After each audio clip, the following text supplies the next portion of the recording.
일본의 군사력 투사에 관하여 일본은 국제법상 집단적 자위권을 보유하고 있지만 헌법 제9조의 제약으로 이를 행사할 수 없다라고 인정하였습니다.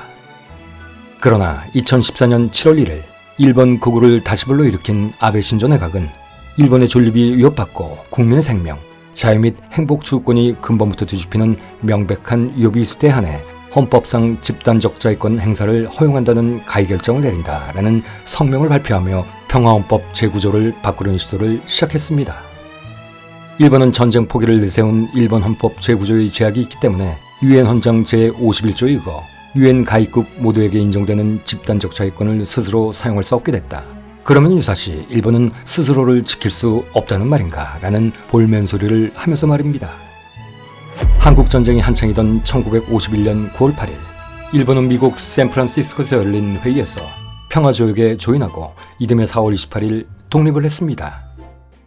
그리고 같은 날인 1950년 6월 20일 발발한 한국전쟁의 소식을 듣고 한반도에서 전쟁이 일어났다. 이것은 일본에게 천우 신조의 기회이다 라고 소리쳤다는 당시 일본 총리 요시다 시게루는 미일 안전보장조약에도 조인했는데 이 조약의 내용은 일본은 자국 내 미군의 주둔을 인정하고 미군이 사용할 기지를 제공한다 라는 것이었습니다.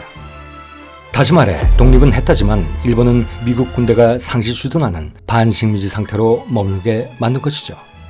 참고로 요시다 시게루는 히로히토가 총리했던 2.16 쿠데타의 생존자, 마키노 노부아키의 사위이자 일본의 제92대 총리를 역임하고 아직까지도 자민당 부총재 자리를 꿰차고 있는 아소다로의 외할아버지기도 한 일본 보수본류의 시적격인 인물입니다.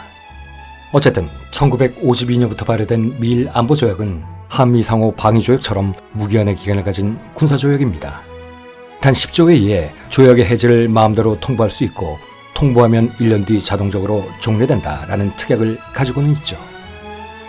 여튼 1954년 일본은 미일 안보조약을 근거로 군대 대신 일본의 방위만을 전담하는 자위대를 창설했습니다. 그러나 미일 안보조약 체결 당시 일본의 방위를 넘어 내란, 폭동의 진압 같은 혼란 상태에서도 미군이 임의로 출동할 수 있다는 지극히 내정간섭적인 독소조항이 있었기에 불평등하다는 반발이 생기자 1960년 조약을 한 차례 개정하게 됩니다. 이것이 바로 지금까지 유지되고 있는 암살당한 일본 총리 아베 신조의 외할아버지이자 A급 전범이었던 당시의 일본 총리 기시 노부스케와 드와이트 D 아이젠하워 대통령에 추진된 이른바 집단적 자위권을 명시한 새로운 미일 안보조약입니다. 기존 조약에 내란에 관해 미국이 개입한다는 조항을 삭제하는 조건으로 미국이 일본의 방위를 책임지는 대신 주일 미군에 대한 제3국의 공격에 대해서 일본 자위대는 주일 미군과 공동으로 대응한다 라는 내용을 첨가시킨 것이죠. 단지 미국에게 군사기지를 제공한다는 단순한 안보조약에서 유사시 미국과 일본이 공동 대응한다는, 방어뿐만 아니라 유사시 방어를 위한 공격도 한다는 애매모호한 방위조약으로 변질시킨 것입니다. 물론 이를 수행하기 위해선 미국의 승인이 필요하지만 말이죠. 그렇다면 미국은 왜 1941년부터 4년 동안 큰 희생을 치르며 굴복시켰던 전무국가 일본을 공격이 가능한 군대를 보유한 국가로 다시 바꿔놨을까요? 그것은 여러분들도 잘 아시듯 역시 냉전 때문이었습니다. 1950년 한반도에서 전쟁이 일어나자 태평양 전쟁 때처럼 또다시 광대한 태평양을 건너 군수품을 전달하기가 난감했던 미국은 군수품을 생산하는 능력을 가지고 있던 일본을 동아시아의 전쟁기지로 활용할 생각을 하게 됐습니다. 그러다 1960년에 조약을 한 차례 개정한 후 방위력 구성에 커다란 변화가 생겼을 때 안전보장조약을 보다 쉽게 개정하기 위해 1978년부터 이른바 미일 가이드라인을 운영하게 되는데, 미일 가이드라인은 처음 만들어지기 2년 전인 1976년 미국이 소련과의 경쟁, 베트남 전쟁 등으로 재정이 불안정해지자 제2차 세계대전 이후 근본주의를 기반으로 실시되고 있던 브레튼 우주협약을 무너뜨려 발생한 닉슨 쇼크, 그리고 이에 연동돼 시작된 석유 파동 등으로 국제 환경이 급격히 변하게 되자 차제의 일본 본토에 한정된 전수방위를 일본에 전당케 한다는 취지로 세운 전략이었습니다. 경제 이슈로 악화된 국내 여론을 잠재우려 기획된 대아시아 정책의 일환이었던 것이죠. 그런데 미국은 1997년에 와서 미일 안보조약의 범위를 한번 확대 개정했다가 집단적 자위권 개념을 도입한 2015년 4월 더 큰 폭으로 이를 또다시 수정합니다. 당시 미국은 1978년에 작성된 미일 가이드라인만으로도 서방 세계를 공포에 떨게 했던 소련의 백파이어 폭격기와 잠수함 발사 탄도미사일인 SLBM을 장착한 SSBN, 즉 소련의 원자력 잠수함 등이 태평양 방면으로 들어오지 못하게 함으로써 사실상 미국이 점유하고 있는 태평양에서 소련을 원천 봉쇄한다는 역할을 충분히 하고 있었는데도 말이죠. 하지만 그것만으로는 부족했는지 미국은 1997년에 와서는 북한의 미사일 실험과 타이안 해어 위기를 빌미로 1978년에 이미 확대 조정된 미일 안보조약 제6조를 또다시 수정, 일본과 극동지역에서 국제평화 및 안전의 유지에 기여하기 위해라는 명분을 내세우며 중국과 북한을 동시에 견제한다라는 주변 사태 대응이라는 개념을 추가시켰던 것입니다. 이렇듯 미국은 가이드라인을 개정할 때마다 일본의 군사력 투자 개념을 일본 본토에서 주변으로 점점 확장시켜 나갔습니다. 그렇다면 2015년 9월 18년 만에 또다시 개정돼 지금에 이르고 있는 미일 가이드라인의 지리적 범위는 어디까지 확장됐을까요? 그 내용은 잠시 후 말씀드리기로 하고, 이렇듯 미국이 추진하던 일본의 군사 기지화에 패전으로 만시창이가 됐던 일본 국민들도 처음에는 이를 극렬히 반대했었습니다. 1960년에 일어났던 일본의 반안보투쟁을 통해서 말이죠. 조약의 개정에 의해 다시 일본이 끔찍한 전쟁에 휘말릴 수 있다라는 반전 운동의 취지로 반안보투쟁을 시작했던 것입니다. 스탈린주의를 비판하며 공산당을 탈당한 급진파 청년 학생들이 주도하는 전학년이라 불리는, 즉 전일본 학생자치회 총연합을 필두로 말입니다. 특히 당시에는 태평양 전쟁을 일으킨 도조 히데키의 최측근이었던 기지노부스케 총리에 대한 비난이 만연해 있을 때라 반안보 투쟁이 안보조약은 일본을 미국의 전쟁에 말려들게 하는 것이다 라는 입장으로 열어나댔고, 그 여파가 진보정당인 일본 사회당이나 일본 공산당이 조직, 지지단체를 전력 동원하는 모양새로까지 확산됐습니다. 심지어 이 운동에 일본을 미국의 영향에서 떼어놓기 위한 소련의 공작까지 더해졌죠. 그런데 1960년 6월 19일로 예정됐던 아이젠하워의 일본 방문 전에 신안보조약의 의회 통과를 성사시켜 미국의 눈도장 찍고 싶었던 기지노부스케는 무리수를 둡니다.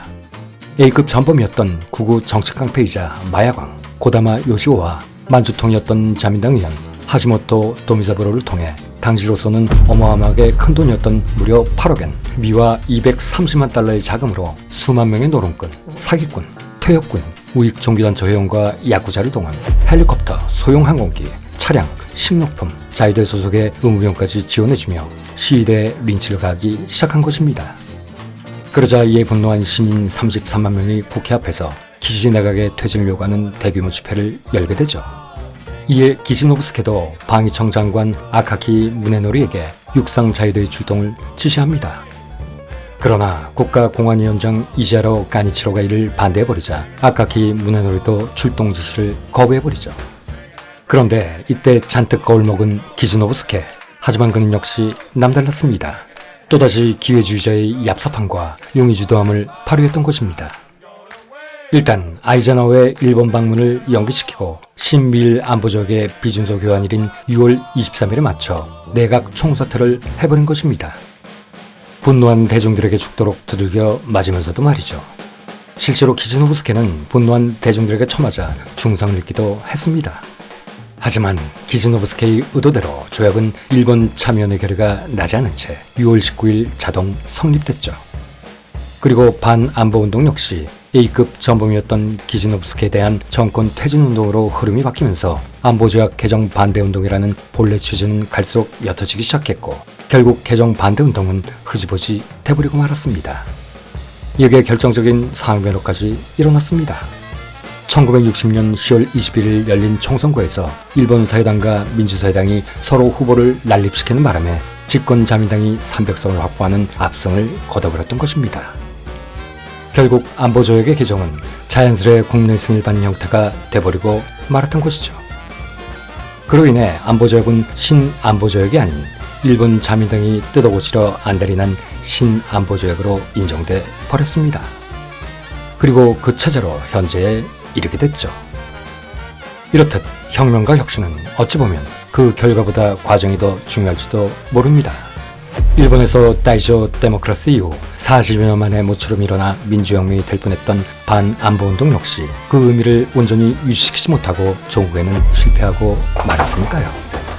그리고 결국 일본 국민은 예전과 같이 정체된 연못과도 같은 정중의 상태로 돌아가 버리고 말았습니다. 이는 지금의 우리에게도 시사하는 바가 큽니다. 6년 전 정의를 부르짖으며 피어올랐던 촛불의 본의가 왜곡된 작금의 현실.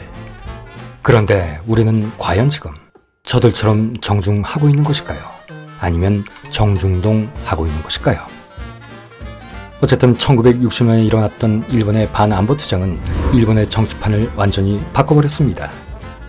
자신들이 추진했던 미일 안보동맹이 부정당하는 것을 지켜본 미국이 이때부터 일본의 진보 세력은 결코 자신의 국익에 부합되지 않다는 것을 깨닫고 일본의 보수 세력만이 자신의 파트너가 될 수 있다고 생각하게 된 것입니다. 그것이 미국의 공화당이든 민주당이든 말입니다. 국민이 외면한 일본의 정치. 이 때문에 일본의 정치는 미국 의회와 행정부 그리고 일본의 구구 세력에 의해 좌지우지 되고 있습니다. 이런 상황을 겪은 후 미국은 1960년에 개정된 신미일 안보조약에 기존에 없었던 내용을 보강시켰습니다. 바로 경제조항이라 불리우는 당시 동아시아 냉전구조 속에서 일본의 자유주의 경제의 쉬운대 역할을 맡기다는 구실을 빙자해 경제부흥을 추진시킨 것이죠. 많은 군사비를 들여 동아시아를 방위하기보다는 아예 일본의 경제를 성장시켜 그 목표를 달성시키겠다는 소위 가성비의 전략을 선택한 것입니다.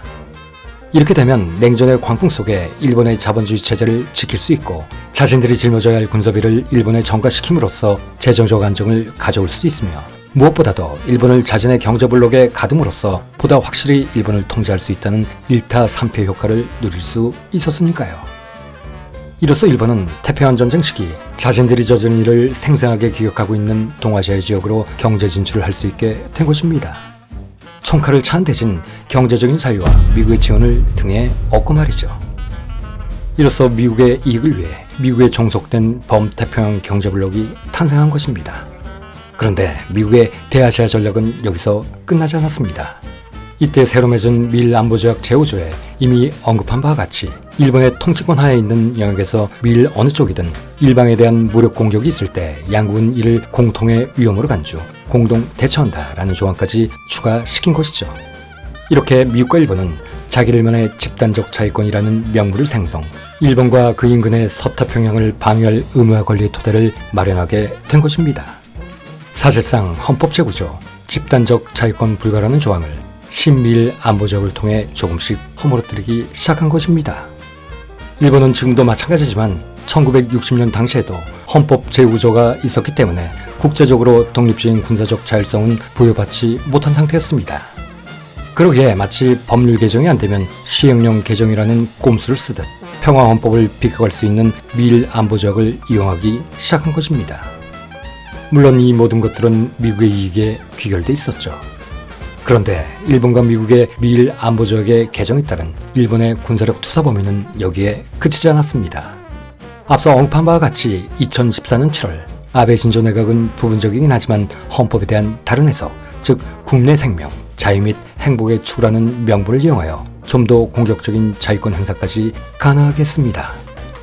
그리고 마침내 2015년 9월 아시아 태평양 지역 및 이를 넘어선 지역의 평화, 안전, 안정 및 경제 번영의 기반을 제공하기 위해 자위권의 범위를 확대한다라며 2014년 7월의 성명을 더욱 확실히 굳히기 위해 또다시 미국의 묵인 아래 자신들의 군사력 운영 범위와 대상을 아예 전 세계로 확대시켜버렸죠. 여기서부터 우리가 2015년 9월의 성명을 일본군의 전세계 진출하라고 규정한 것은 이 성명에 아시아 태평양 지역 및 이를 넘어선 지역에 라는 내용이 들어있기 때문이기도 하지만 작금의 세계 정세로 봤을 때 지금은 국가 대 국가의 전쟁보다 테러에 대한 위협이 더 커졌으므로 군사력 투사 대상 지역의 제한이 사실상 없어졌다고 볼 수밖에 없기 때문입니다. 한반도를 포함한 일본 주변에 전쟁이 준한 사태가 발생했을 때 2015년 9월의 성명 이전만 하더라도 일본은 실병력의 파견은 물론 미군에 대해 물품을 대여하고 미군 병력과 장비를 수송한 등의 행위조차도 헌법을 위반하는 것이었습니다. 헌법이 개정되지 않았기에 포괄적인 집단적 자위권 수행은 근본적으로 금지되기 때문에 말이죠.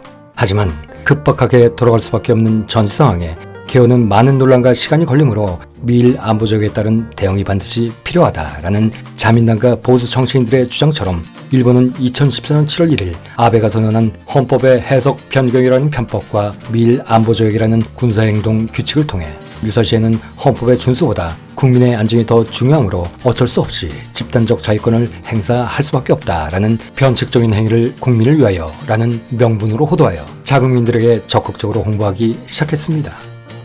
어쨌든 지금까지 평화헌법을 비껴가는 트랙으로 활용돼 꾸역꾸역 바뀌고 있는 미일 안보조약의 변경된 조문과 헌법 조문의 취지를 달리 해석해 만든 보수내각의 방위 개념을 종합해보면 일본은 일본을 직접 공격하지 않은 국가에 대해서도 미국과 공동으로 공격한다면 가능하다라는 미일 안보조약의 단서를 활용 자신의 영토의 지역에서도 군사행동을 하는 것이 가능해졌다고 주장하는 것입니다. 반격 능력 보유라는 얼토당토 아니한 반헌법적 개념을 내세워서 말이죠. 그리고 결국 이는 일본이 군사동맹의 세계에 발을 내밀고 다시 군사도발을 하겠다는 의지를 갖게 만들었습니다. 한반도는 물론 전 세계를 향한 일본의 군사 개입의 길이 열려버린 것이죠. 이에 우리는 80여 년 전 독일, 일본, 이탈리아가 맺은 삼국 군사동맹과 미일 안보조약을 비교해볼 필요가 있습니다. 당시 삼국동맹의 제1조에는 일본은 독일 및 이탈리아의 유럽에서의 신질서 건설에 관한 지도적 위치를 인정하며 이를 존중한다 라고 되어 있고, 제2조에는 독일 및 이탈리아는 일본의 대동아에서의 신질서 건설에 관한 지도적 지위를 인정하며 이를 존중한다 라고 쓰여 있습니다. 그런데 지금의 미일 안보조약의 제6조에도 일본의 안전에 기여하며 또한 극동지역, 즉 필리핀 이북 및 일본, 그리고 그 주변 지역으로 한국 및 대만의 지배하에 있는 지역에서 국제 평화 및 안전의 유지에 기여하기 위해 일본은 자위권을 행사할 수 있다라며 자위권을 기존의 일본 본토보다 넓게 표시하고 있습니다. 방금 언급했듯 미일 안보조약을 지렛대로 국내에 우호적인 여론을 조성하고 대외적으로는 미일 동맹을 강화하여 중국을 견제하고 새로운 동아시아의 질서를 창출하겠다라는 명분을 내세워 미국을 뒷배로 전쟁을 금지하는 평화헌법 개정을 실현하려는 것입니다. 일본을 정복한 미국이 일본을 길들이기 위해 만든 평화헌법을 미국을 활용해 개정하겠다는 웃지 못할 아이러니가 벌어지고 있는 것이죠. 이렇듯 동맹이라는 것은 현재의 국익을 위해서라면 눈 하나 깜짝하지 않고 해치울 수 있는 일상적인 감각 영역을 넘어서는 사이키델릭한 현상, 아니 그 이상의 행위로 실현되고 있는 것입니다. 여기에 일본은 한 발 더 나아가 1902년 체결된 일본 역사에 가장 큰 의미를 지닌 군사동맹인 영인동맹을 재현시키려는 듯 지금 영국과의 군사동맹까지 추진하고 있습니다. 마치 러일 전쟁의 전후의 정세와도 똑같이 말입니다. 영국은 러일 전쟁 당시 러시아를 견제하듯 미국의 빌부터 중국과 러시아를 견제할 것이고, 미국은 조선을 일본에 넘겨줬던 가스라 테프튼 비락과도 같은 또 다른 꿍꿍이를 기획하고 있는지는 아무도 모르는 일이니 말입니다. 물론 그 당시와 지금을 단순 비교하는 것은 무리일 수도 있습니다. 하지만 70년 동맹인 미국이라 할지라도 우리는 단지 미국을 피를 나누는 동맹으로서만 바라볼 수는 없습니다. 그들 입장에서는 수많은 동맹국들이 있고 우리는 그 동맹국들 중 하나일 뿐이며, 그들은 그들의 이익을 위해 동맹의 지도를 그리고 있을 테니 말이죠. 동맹은 정치와 똑같은 속성을 가지고 있습니다. 마치 끊임없이 움직이는 생물처럼 말입니다.